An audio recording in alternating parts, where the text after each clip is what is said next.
Hey guys, what's going on? So I've got my Ford Expedition in the shop here, and I'm getting ready to replace some tie rod ends on it. My truck has 168,000 miles on it. I can't even believe it has that many miles on it. I just wanted to do a quick video of when you should replace your tie rod ends, your outer tie rod ends, even though they may not have play on them. I recommend doing them, once the truck hits 100,000 miles, even though there's not any play in them.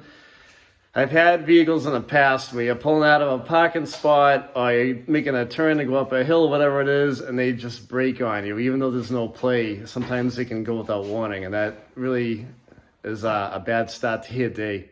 So typically when they test, check your tie rod ends, say the tire was on the vehicle, they would, grab the tire by the edges, shake it from side to side. And if the tie rod ends are bad, you would typically see the tie rod have a lot of play right in this area and move up and down pretty good. That's usually a telltale sign that it's time to replace them. But, these are not doing that. But like I said, I just wanted to get them out of here. So just wanted to do a quick video and kind of give you guys a heads up and kind of just a maintenance tip on when you might want to replace those.